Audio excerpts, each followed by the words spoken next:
Olá, seja muito bem-vindo ao Pod Pro Educação Conectada. Eu sou o Felipe Maia e estarei com vocês junto mais a esse episódio. E hoje temos uma convidada extremamente especial. Ela é psicóloga, ela é mestre e é doutoranda. Vamos conversar hoje com a Bruna Araújo. Olá, Bruna, seja bem-vinda. Olá, obrigada. Muito obrigado por ter aceito esse convite, por estar junto aqui conosco. Bruna, a sua principal formação, digamos assim, a primeira, né, a sua base é a psicologia, é isso mesmo? Isso. E por que você escolheu essa área? O que te motivou? Você tinha um desejo? Você tinha alguém na família? Como que surgiu essa sua vontade para essa área de psicologia?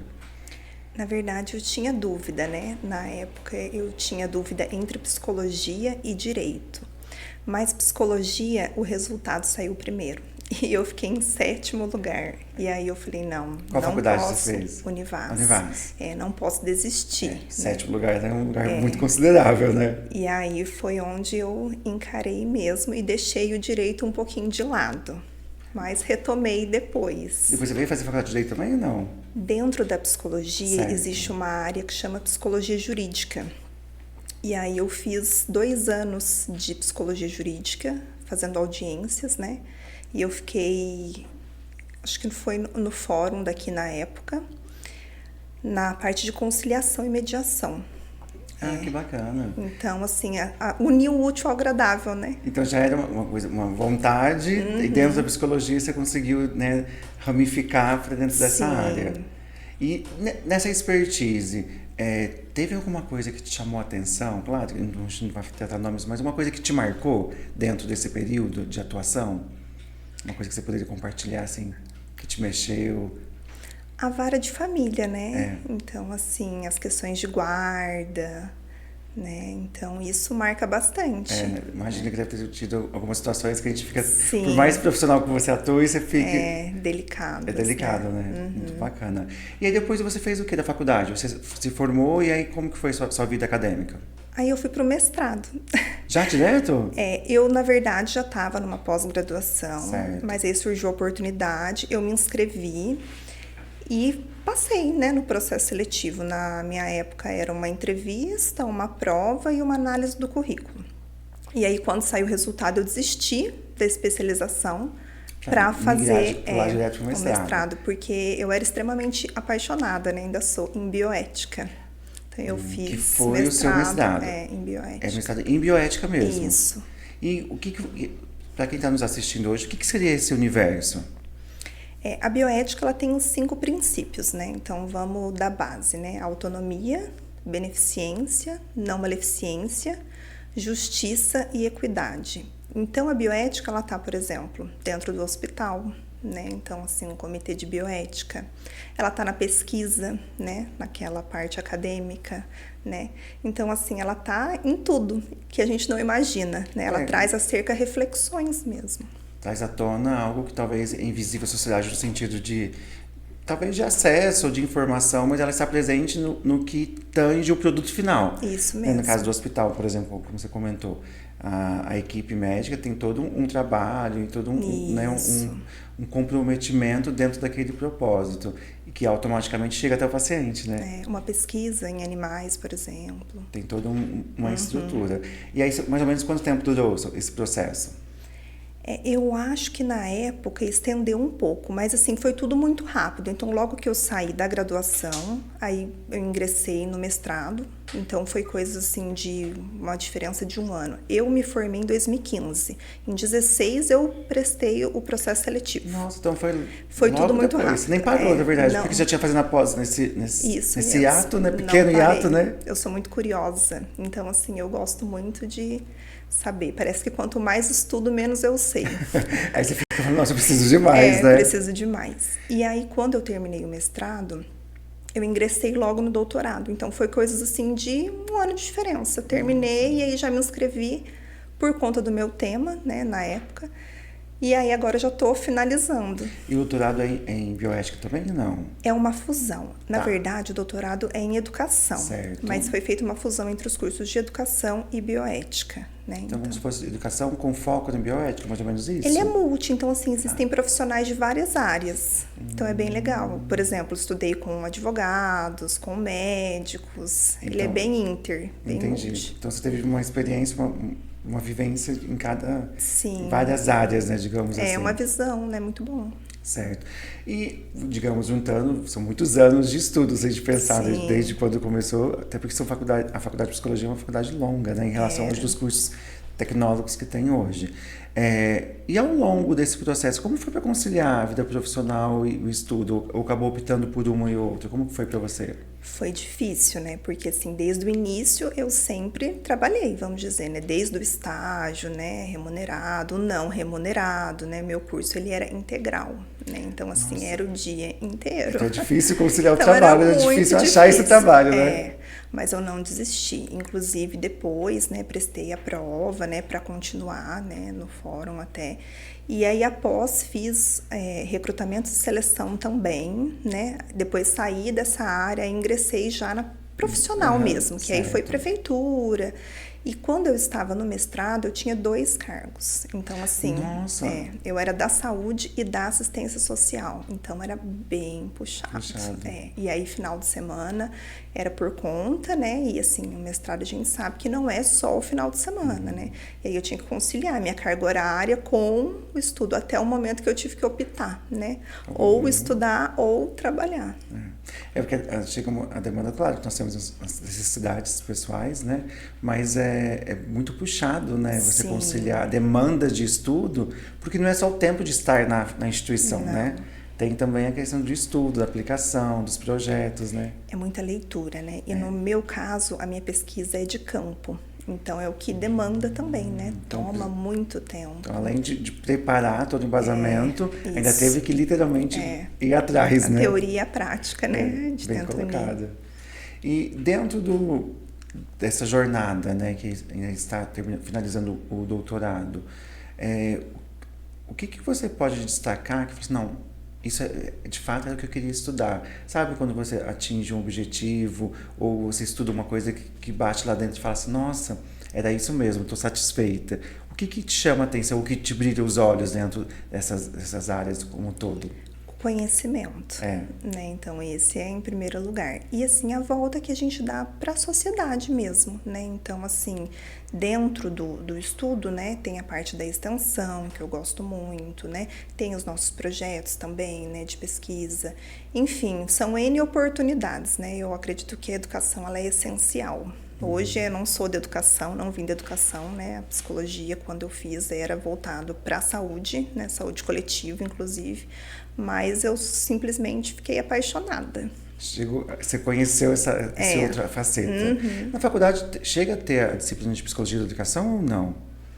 Não. Não tem uma área assim? Tem no início, mas assim, não é nada aprofundado. Porque, na verdade, na graduação, tudo nos é passado. Sim. E depois, se a gente quiser afunilar, vai especializar, Vai né? Mas, assim, não é nada... Inclusive, o foco, na época, era saúde coletiva.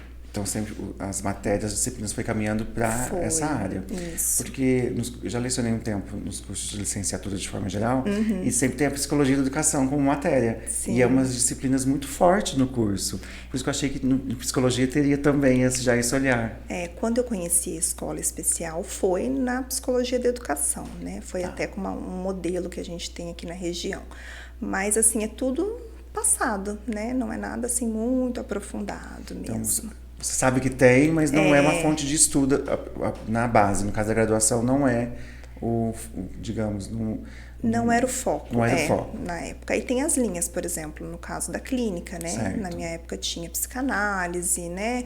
TCC, né? Que é a cognitivo comportamental, enfim. Hoje já mudou, né? Que eu saiba, já tem outros aí, né? Que nem todos outras eu ainda... linhas, né? outras linhas. E olha que não faz tanto tempo assim, né? Já mudou o cenário, né? Pois é, a educação, ela é, né? É muito... viva, né? Isso ela mesmo. Vai se atualizando. A primeira faculdade que eu terminei foi em 2007. Olha só. E aí, já estamos em 2024, continuo estudando. Eu não fiquei um ano parado. É um curso atrás do outro. A gente não para nunca, né? E assim, eu tive a oportunidade de lecionar também numa pós, eu percebi que o professor, né, ele estuda mais que os alunos, né? Então, assim, para você passar, você tem que saber, né? Essa questão. E como foi essa passagem de docente? Foi enriquecedora. Foi uma oportunidade na época, foi uma especialização que tinha. Certo. E eu dei a disciplina de neuro e era uma turma de neuropsicopedagogia. Eu gostei muito, porque assim, o pessoal mais velho, né, assim, mais vivido, foi uma troca mesmo de experiência. A maioria já tinha uma vivência já dentro da educação. Isso mesmo. Que bacana. Gostei muito. E aí, você comentou que atuando, você trabalhou na parte da prefeitura e assistente social. Isso. Basicamente, o que diverge no caso da parte da saúde para assistente social? A psicologia atua de que frente em ambas? Como que você consegue explicar para quem está nos assistindo? Na saúde, eu trabalhava com o público infantil, né, que era o maior. Então, assim, na assistência social já era diferente, já era todas as idades, vamos dizer. Então, na parte social, fazia o fortalecimento de vínculos, né? Na saúde, era um trabalho mais terapêutico mesmo. Seria saúde mental, individual mesmo. Isso, individual mesmo. Diferente da social, que é mais coletivo. Entendi. E aí, enquanto profissional, claro que, né, buscar o estudo, mas o que não vou dizer o mais difícil, mas o que exerce ou te dá, como se diz, mais exaustão, sabe? De buscar mais ferramentas ou aplicar mais técnicas? Ou ambas têm as suas demandas?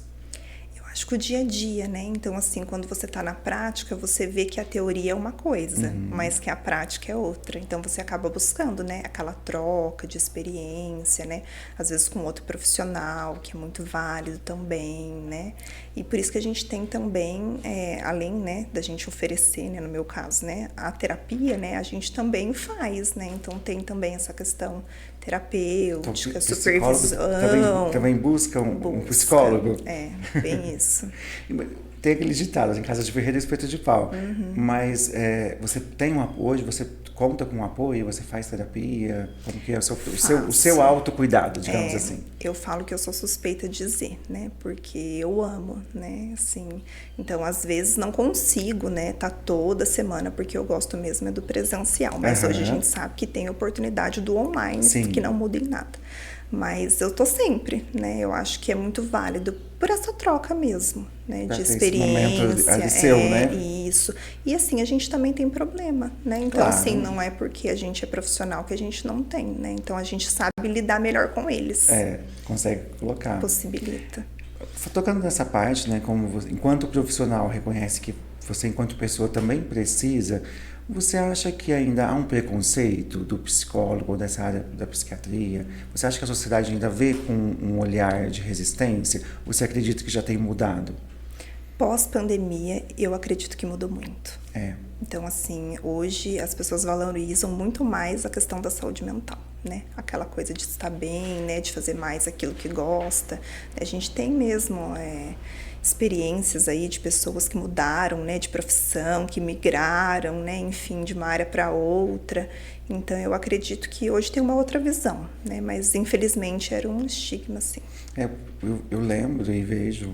Quando criança, adolescente, quando alguém comentava que fazia terapia, já infelizmente tem motivo de bullying, né? Sim. O que a falta do conhecimento leva a uma determinada situação. Verdade. Né? E também, nos adultos também tem uma resistência, até porque, por muito tempo, acredito que deve ter visto a psicologia como um artigo de luxo. Né? Talvez não seja tão acessível, né, para uma grande massa.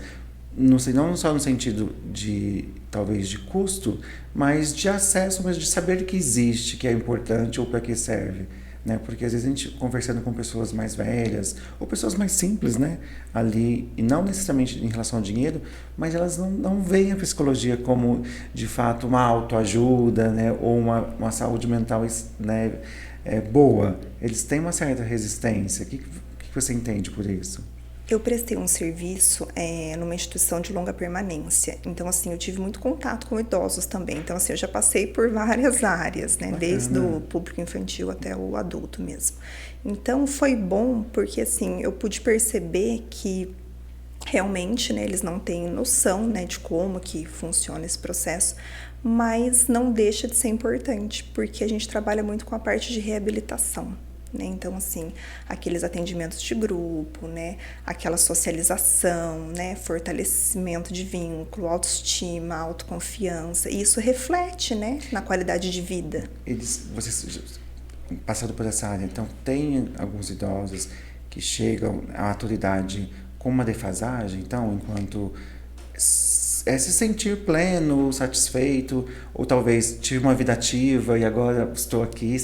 Eles sentem, chega com uma estrutura? Principalmente os institucionalizados, né, que a gente fala, a depressão, né, por estar às vezes, né, naquela situação, né, e a gente sabe que todo mundo vai precisar de alguém, né, um dia. Essa é a única certeza que a gente tem, né, mas isso é muito comum, né, então a importância da saúde mental em todas as idades mesmo. E o coletivo, não sei, né, aqui especulação, mas por estarem nesse espaço físico, eu acho que essas terapias em grupos, eu acho que é uma reflexão mesmo, para eles se verem nos outros e compartilhar talvez as suas angústias, né? Sim, muitas vezes se identifica, né? E aí pensa, é só comigo, né? E aí chega lá e fala, não, mas não é só eu que tenho esse sentimento, que passei por essa situação, né?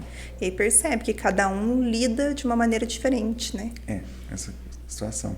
Eu particularmente, sempre gostei de conversar com pessoas mais velhas, porque tem muita história, e eu gosto muito, inclusive sou formado em história, mas ouvir as experiências, os contos, eu acho muito interessante a gente ver um outro olhar. Até porque é uma contextualização temporal, né? Uma pessoa adolescente, jovem, nos anos 60, 70, é totalmente diferente hoje. Talvez da minha geração e das gerações mais novas agora chegando, né? Então, há essa mudança, né, de experiências mesmo, né? Porque são momentos, né, circunstâncias externas, né, diferentes do que nós temos hoje. Então, deve ser interessante ouvi-los, né? Muito, muito. É enriquecedor, né? Mas, por um lado, né, hoje a gente tem mais informação, né? Então, assim, tudo tem tratamento. Então, as pessoas hoje já chegam às vezes, com aquela opinião formada, né? Olha, eu acho, né, que eu tenho isso, aquilo, né, que eu deveria buscar. E isso, por um outro lado, também é muito legal, né? Assim, não em questão de diagnóstico, né? Porque sim, o Dr. Google tá aí, né? E todo mundo fica se auto-sabotando, né? Mas é importante também. Ter esse olhar, né? Eu sei também que você teve uma passagem, né, dentro da área da psicologia, que a gente está falando de educação, assistindo alunos, né, da educação, sim, alunos comprometidos com alguma deficiência, algum comprometimento cognitivo, até intelectual. Como que foi trabalhar com esse público? É apaixonante também, né? Eu acho que todas as áreas, assim, né, eu me vejo, né, assim, eu acho que realmente eu escolhi aquilo que eu gosto, né?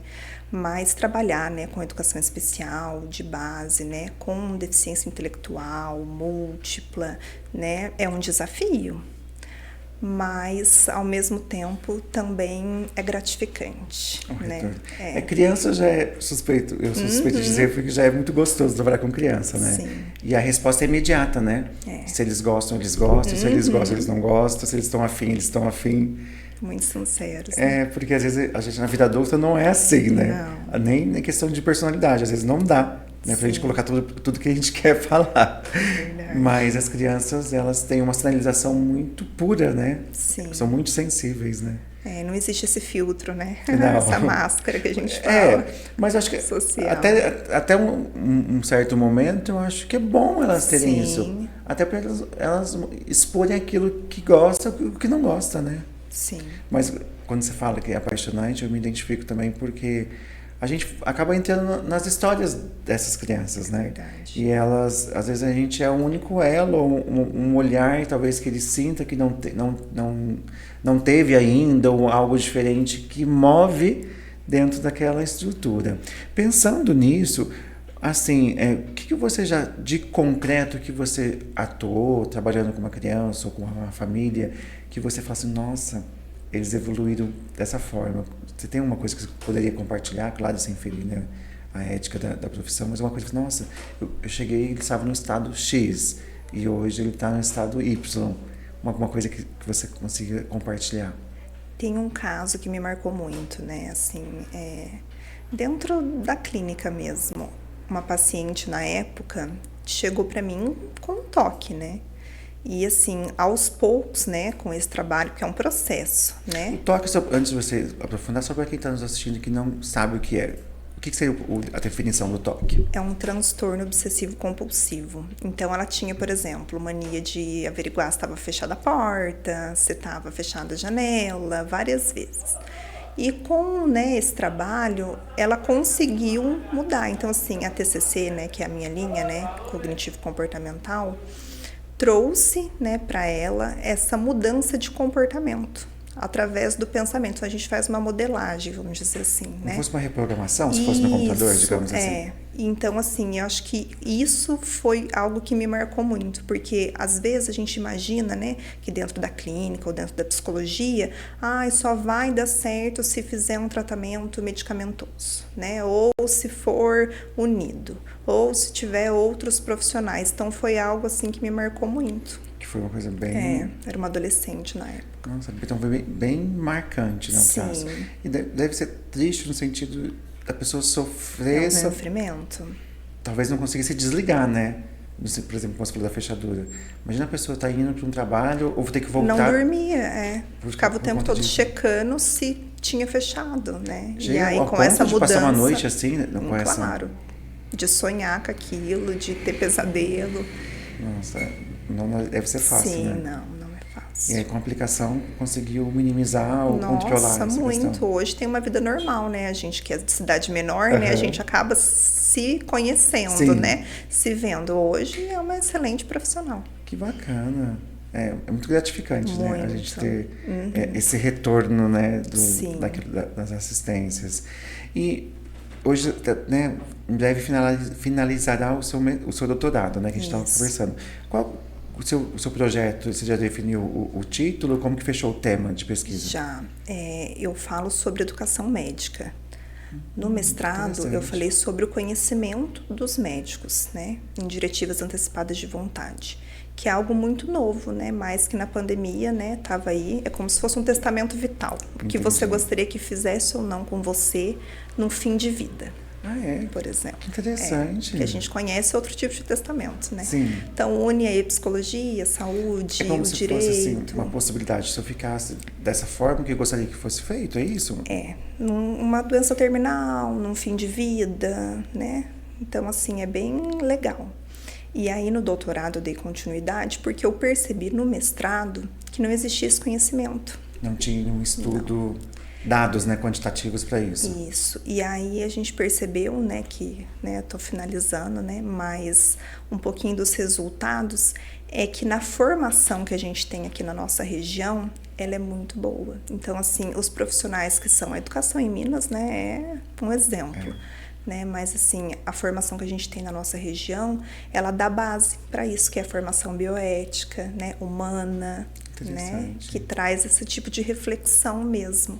Então, a gente vê que os profissionais que têm essa formação já têm outro conhecimento. Já tem um outro olhar, né, para essa questão. Isso mesmo.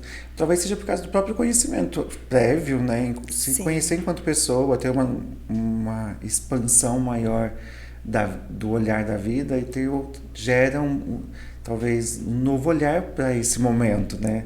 Esse direcionamento, porque, como você disse mesmo, todos iremos passar, né? Ou tem duas possibilidades, ou de envelhecer ou de morrer, não tem outra, né? Não tem uma intermediária, né? Não, a única certeza que a gente tem é a morte, mas é um tabu. Ainda é, né? E assim, os profissionais da saúde, principalmente, a gente é formado para não perder, né? Então, assim, um paciente num estado, né, grave, né, apesar de ser natural, né, ou, enfim, outras questões que entram aí, né, suicídio, enfim, N situações. Mas eu acho que a bioética, ela dá esse embasamento, né? Consegue ter esse olhar voltado para essa análise, né?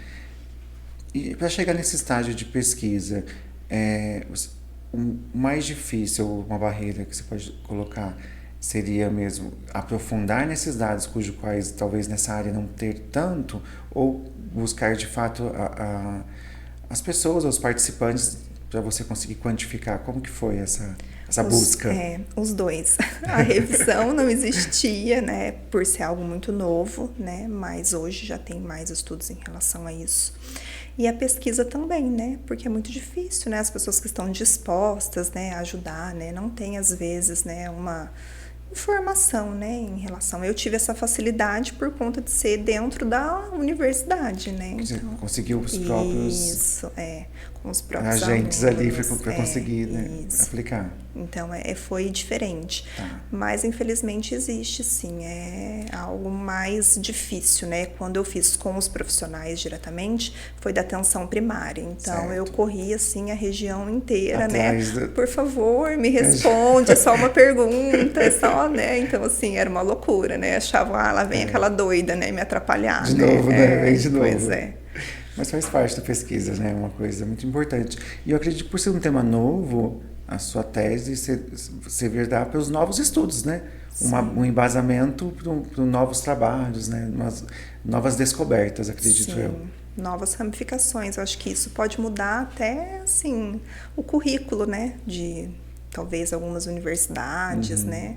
Perceber a importância, né? É porque a gente falou que a educação está em constante modificação. Sim. Se a gente pensar na escola que nós estudamos, enquanto alfabetizamos, passamos aí a adolescência até chegar no ensino médio, não é a escola, né, dos nossos pais, não é a escola de hoje, né? E provavelmente mudará nas próximas gerações, né?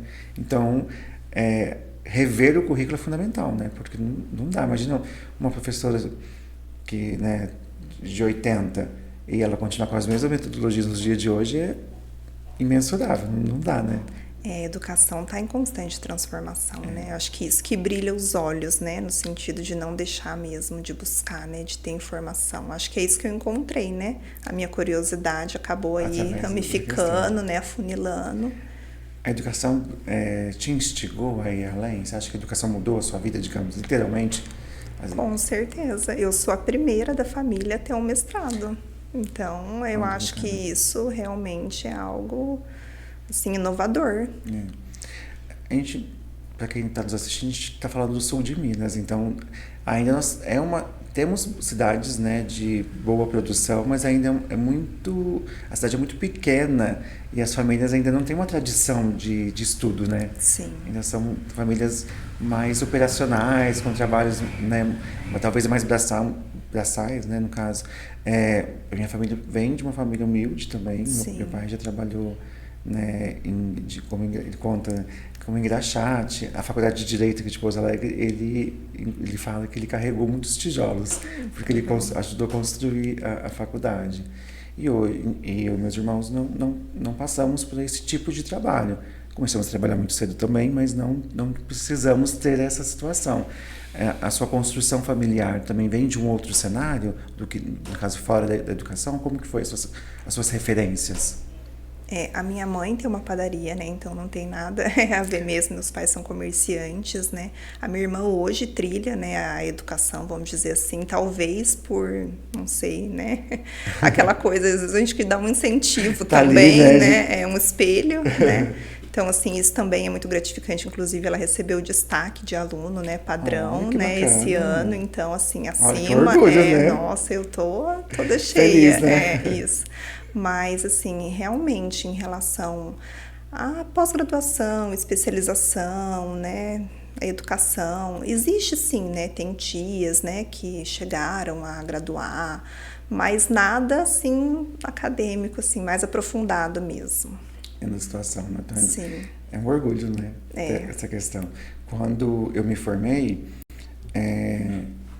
na época, a formatura foi do curso de turismo, de publicidade e de jornalismo, porque eram turmas pequenas, né? Então acabou se unindo para conseguir fazer a formatura.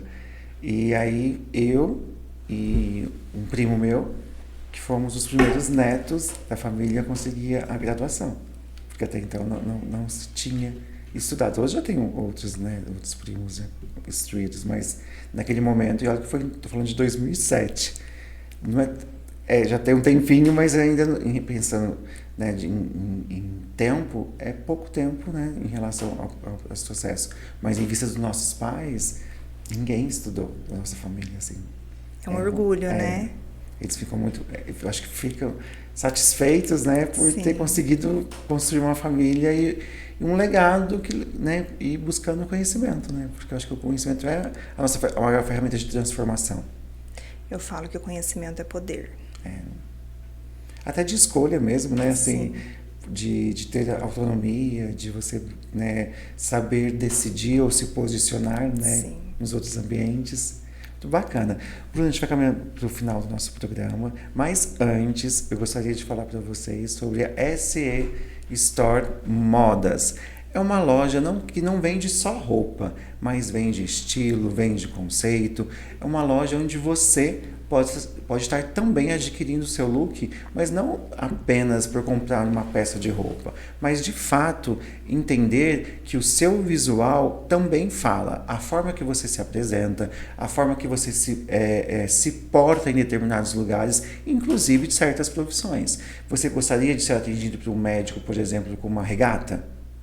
Pense aí. Você gostaria de ser atendido por um advogado com uma roupa inadequada naquele momento de receber? Acredito que não passaria credibilidade. Então é fundamental pensar em roupa não apenas por se vestir, mas também na imagem que você quer passar.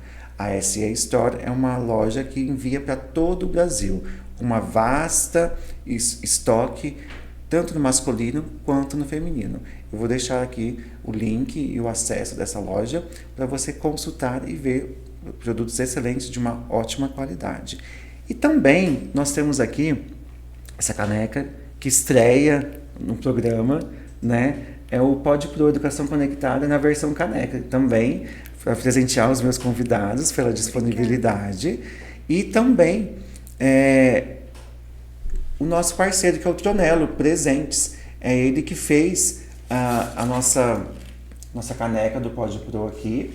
E a Tronello, ela trabalha com vários presentes personalizados.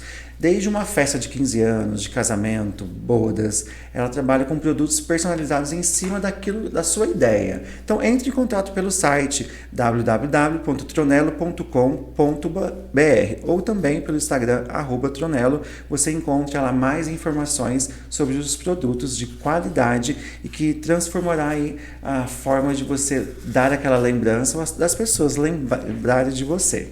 Bruna, antes de encerrarmos, a gente faz aqui no programa um bate-bola, então eu vou falar algumas palavras e aí eu quero que você coloque aquilo que você entende ou não, aquilo que você traz em sua mente acerca dessa palavra. Família. Tudo. Psicologia. É um amor muito grande, né? Direito. Também. Tá dividida dos amores. Eu gosto dos dois. Educação. Eu acho que é essencial. Certo. E Bruna por Bruna? Humana. Olha, muito bacana. Acho que a humanidade, né, é algo talvez que nos falta como um todo no consenso de comunidade, né? O amor transforma, né? De fato. Bruna, eu quero agradecer muito a sua participação, a sua disponibilidade de estarmos, né, aqui para falar um pouquinho sobre a sua carreira, mas também trazer um pouco de informação, que a ideia e o propósito do Pode Pro é falarmos de diversas áreas, né, de profissões ligadas à educação, porque afinal você é uma profissional porque buscou a educação, não é isso? Isso mesmo. Eu que agradeço o convite, né, a oportunidade, estou à disposição. Muito obrigado. Eu aguardo você nos próximos episódios aqui do Pode Pro Educação Conectada.